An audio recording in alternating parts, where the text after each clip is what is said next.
coming up. To me, I love the Red Angus cattle, and we try to utilize 100% of everything we do. By being so diversified, we've took our waste from our green beans, sweet corn, and all that, we turned it into feed, to feed these cattle.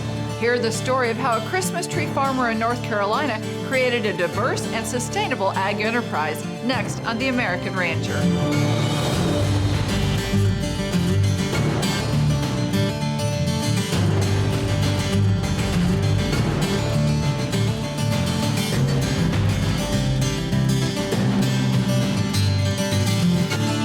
Hello, I'm Pam Minnick, and welcome to The American Rancher.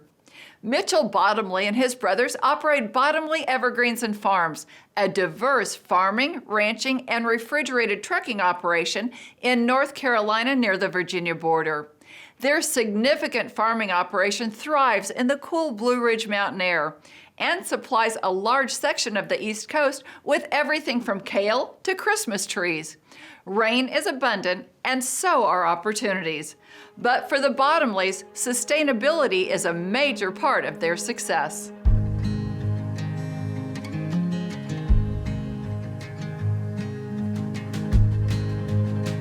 We started with Bottomley Evergreens and Farms when I graduated high school. Started out in 1991, and I started out making Christmas garland and Christmas wreaths. Then in 94, me and my daddy have merged into the bit. He's always dairy farmed ever since 1975. And when we became partners, we started growing cabbage together. And we hit a pretty good year that year in cabbage, so we thought we'd build a bigger building to do our Christmas stuff in. And it just stayed good for us. Just the Lord's blessed us to get where we at. And pumpkins was the next vegetable crop we started growing. And my brother Kelly was in with us on the pumpkins. In 2004, we started growing cantaloupes and sweet corn. I think we had around 400 to 500 acres of cantaloupes that year, and we had around 300 acres of sweet corn. We didn't have too good a year the first year we done it, and I've always learned you can't give up on anything you do. If you have a dream, make it come true. But we stuck in with it, and it finally turned around and come to us. Well, in 2012, we got our first set of beef cattle. At that time, I didn't really want cattle. I mean, I'll just be honest. Dad always had a dream for cattle. And when he passed away September the 1st, 2015, that's when I said, I want to make his dream come true. I said, I want to grow this cattle herd.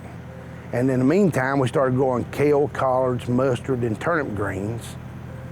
And that was a big hit for us. Then the year after, 2 years after that, we started getting into the other things we would like to do and be more diversified. And that was getting into the green beans, cilantro parsley, Italian parsley, box choy, Napa cabbage. I think total right now we're going 16 items of produce. And it's always, everybody knows the cattle market. It can be up, it can be down. And the more diversified you are, you hitting in this area, hurting in this area, but if you average it all together, you're not doing too bad. So that's what's kind of got us to where we're at today. And then I've been here the last 5 years, been looking very hard not to have no waste in anything we do.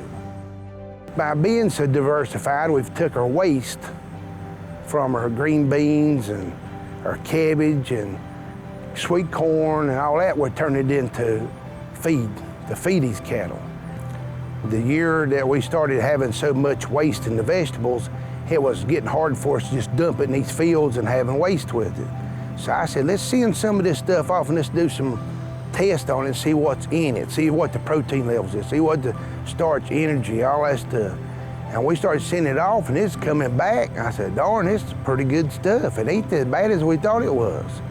And we started mixing it in with our ration so that we don't just feed pure green beans, we try to mix it in with our feed ration we got.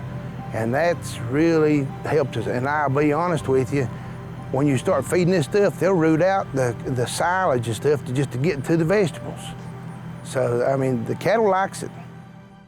But this is their commodity bins, or keep our either Stiller's grain or corn gluten feed over here on the end. We got corn in these bays, and we got minerals and stuff up there. Then we got our silage and stuff up here in the pit back up here behind us. And we grow all of our own corn. We grow about 3,500 to 4,000 acres of grain corn. And then we sell some to Tyson, to the chicken plants, but we keep most of it now to feed just beef cattle for Phoenix cattle. So we try to take steers up $14.50, $15.50, and our heifers in between $13.50 to $14.50. And we're growing close to 550, 600 acres of organic green beans. We're doing organic kale, organic cabbage, and by able to do this, anything we can't feed now, we take the rest of it and turn it into organic matter to put on our land for fertilizer for growing organic crops. This is already ready to go to grocery stores, just like that. We run it through this water because we're getting the field heat out of it, or otherwise it'll get so hot and it'll get run. So we try to cool it down to about 33, 34. That way we can put it in cold storage and it'll last for a week, 10 days before we ever have to do anything with it. It's got a long shelf life we do. If you didn't do this, the shelf life might last till tonight or tomorrow and we have to throw it away. We build all of our vegetable packing lines. We build our trailers. We got a full-blown machine shop, welding shop. So we can build, manufacture. If we can't get parts, we build them. These out here are some items they're building now, but you see this, it's what it started with this. They made this, then they cut a groove out and the final look is this. And that goes in our Christmas tree bellers. And the wheels that comes in them from factories not tough enough, so we've been starting making our own, and now we just make them parts. Because the parts we make, I think, are better than what we can buy. And all this COVID stuff where it came through, it made it real hard to get parts. So now, after we got the machine shop and stuff up, we can fix anything pretty much. And we keep a large inventory of parts. We actually got more parts than a John Deere dealership does. So we try to stay self-sufficient because it's hard to get somebody to open up on a Saturday or Sunday, and when you got things going on to the magnitude we are, we have to be working 7 days a week. After the break, If we buy a farm that's 500 acres, we try to figure out how we can use 498 acres of that. the sustainability of Bottomley's ranching operation includes an important choice in cattle genetics. More on that when the American Rancher continues. Stay with us.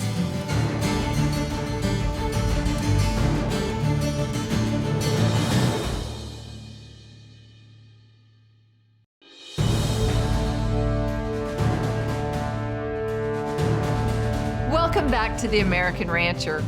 Bottomley Evergreens and Farms in the Blue Ridge Mountains of North Carolina created a thriving farming, ranching, and trucking enterprise based on sustainable practices.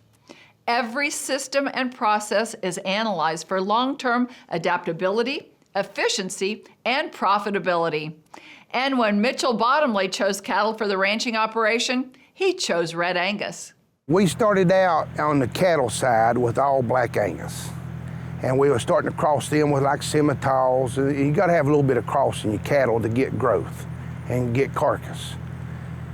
And I've always liked the looks of red cattle, and I was always told they would stand the heat better than the black. And I noticed the difference when you got red versus black. The black will want to hit the woods by 9, 10 o'clock in the morning, where the red cattle would stay out and eat a little better. And to me, I love the Red Angus cattle. I'm a Red Angus guy, and that's what my goal is. And we still got some blacks as of right now, but we're trying to convert 100% of the herd over to red cattle by 2025 or the end of 2024. We try to utilize 100% of everything we do. If we buy a farm that's 500 acres, we try to figure out how we can use 498 acres of that. We take the good land, put it in crops. The steep land that we think would grow Christmas trees, if it had the right type of soil, we put Christmas trees on it, and then we use cattle for the rest of it. But we're on the edge of the Blue Ridge Mountains or Appalachian Mountains here. We're real close to the Blue Ridge Parkway. And what we average getting anywhere between 48 to 55 inches rainfall per year.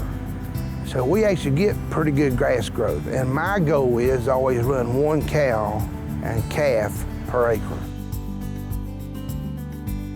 We used to just do feeders only. Take them up to feeders and move them.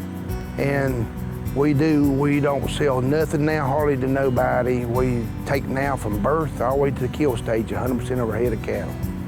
Everything we grow now gets shipped into Pennsylvania to the slaughter plant, and we're all 100% natural certified cattle. We're on the natural program now. All the cattle we grow. We do buy feeders to help with the feedlot we got, because I can't raise enough babies to do the amount of cattle we're trying to run through the feedlot. I'd say 70% of our heifers that we actually calving now come from my farm. I have been buying 30% out in the Midwest, just trying to get some better genetics, trying to keep good high dollar bulls on my cattle. We're after carcass. That's where the money is. You gotta go after the carcass and growth rate. And we're trying to hit both. We're wanting to try to be able to turn that cow and calf as quick as we can and get that calf grown quick as we can and try to get the best steaks we can get out of it. I'm after trying to hit prime as much as I can, and we're getting better every year now. So we AI breed 100% of our heifers. I like the AI breeding heifers. That way when you're getting the calving ratio over, it get it over a lot quicker. And we use bulls for cleanup, and we try to separate the cleanup cows out. So when we know we're calving them, we have to watch them a little closer because it's drug out a lot longer. And we try to ultrasound 100% of our heifers just to see when they're going to calve and see what the sex and all that things are. And we buy good heifers. I mean, I don't want to buy nothing that ain't good, but we're going to 100% Red Angus as fast as we can get there, because I think the Red Angus is superior to nothing, in my opinion. I just like the return it's giving me back versus the black. 50% of our herd, what we're doing, 50% of them in the spring and 50% of them in the fall on our calving ratio. The reason why we've done that, and I got to looking at my numbers, instead of just doing fall or spring, this way we get to use our good bulls, and I don't mind to put more money in the bulls we buy to breed our cattle with, because I get to use them 2 rotations in a year. And I don't like to leave my bulls in my cows no more than about 3.5 months at a time, and I like to pull them off. We do have some plans down the road. My biggest plan right now that I have is I want to build a meat processing plant myself. I've been studying it now for 2 years. Logistically, where we're located out here in North Carolina, it's a very good fit for us because we can be in Florida tomorrow, Boston tomorrow, Chicago tomorrow, all the way out in the Midwest tomorrow. And it's a very good logistical area for us. And I'm even in the transportation business. But we're right here doing the video here where my trucking company is. We've got 138 semis now that we run to the West Coast and back. And my goal is to build a plant big enough to kill 1,000 head a day. But we are going to have one. That's coming.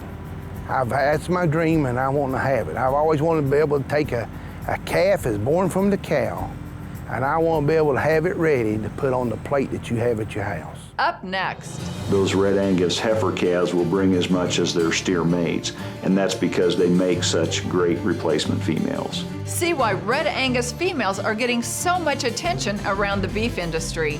You're watching The American Rancher. Stay with us.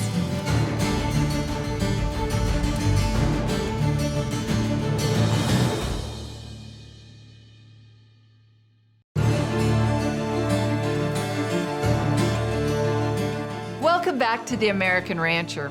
When it comes to profitability in cattle production, not many profit indicators are as important as the mothers in your pasture. Decisions to change can be difficult, But when proven replacement heifers enter the equation, the choice becomes obvious. You know, the Red Angus female is extremely popular today, and it's really for good reason. Red Angus females are highly fertile. They breed at a young age. That's early puberty, which is important to everybody. You want to have a female that calves early in the calving season and rebreeds, a female that has the right amount of milk and mature size, and yet is a productive female that can wean a very good calf, a marketable calf, and that's what the Red Angus female does. And she's very popular around the industry because of that. We call the Red Angus female the most favored in the industry, and the reason is because they can outsell just about any other female of any breed. We see that over and over. In fact, many times those Red Angus heifer calves will bring as much as their steer mates, and that's because they make such great replacement females.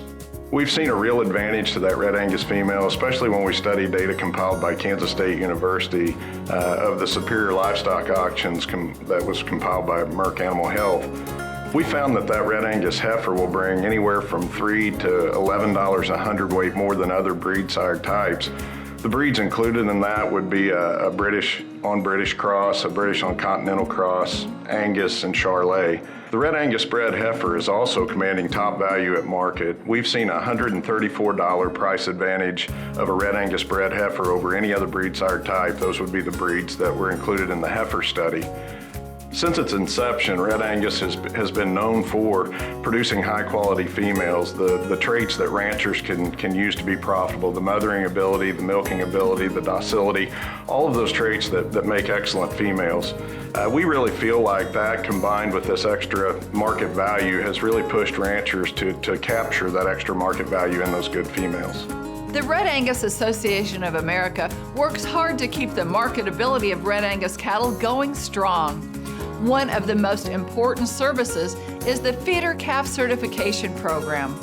Along with superior Red Angus females and high-performing Red Angus genetics, the FCCP Dangle Tag Program continues to bring consistent premiums for Red Angus cow-calf operators. The Red Angus Association of America has a long-standing tradition of servicing not only our members, but also our commercial cattlemen using Red Angus genetics. The Red Angus marketing team continues to develop and enhance programs designed to add value to Red Angus influenced calves.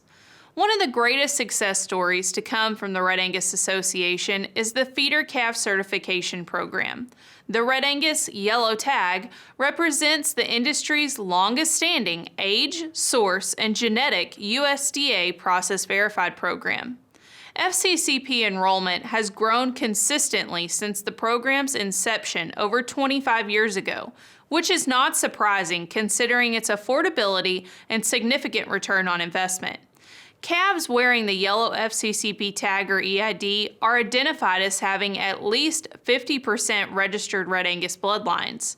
This allows them to access many Angus-based product lines and cover the basis for any programs requiring age and source verification. These cattle are qualified by parentage to create verifiable genetic value and reduce the speculation and risk involved in the buying process. Alternatively, the Red Angus Association offers the Allied Access Tag, which carries the same age and source verification benefits of the FCCP program, but without the genetic requirements.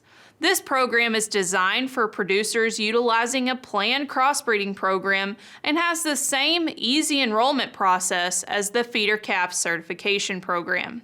Not only have FCCP and Allied Access historically succeeded in helping Red Angus consignors garner premiums, but the program has had no cost increases since its foundation. The cost of a Red Angus value-added dangle tag remains at just 99 cents, with no associated audit or enrollment fees. While our tag prices haven't changed, our AAA has embraced technology and now offers dangle, EID, or combo tag options. Cattle carrying EID tags are in high demand by packers and feeders, and customers may add EIDs to their tag order for an additional $2. For a program this affordable, commercial producers should waste no time enrolling. Red Angus now carries an inventory of EIDs and dangle tags to ensure fast and efficient shipping to our customers. I invite Red Angus commercial cattlemen who have not yet enrolled in our programs to give our office a call today and to start adding value to your Red Angus influence calves. You'll complete a short supplier enrollment question and answer session on the phone to verify that you qualify for the program. Once qualified, tags are shipped directly to you. Next, all you have to do is complete the customer enrollment agreement and provide some basic calving records. You'll send this document in along with a copy of the first page of your calving book. Once this has been received, Red Angus will issue your certificate of compliance, which is the document buyers are looking for to verify your calf crop in the program. Red Angus value-added programs are just one way the association services commercial cattlemen. Let the Red Angus marketing team go to work for you as you market your Red Angus sired calves. Find out more on our website at redangus.org. And to find out more about us, visit our website, theamericanrancher.com, or connect with us on Facebook. I'm Pam Minnick. For our entire American Rancher team, thanks for joining us. We'll see you next time.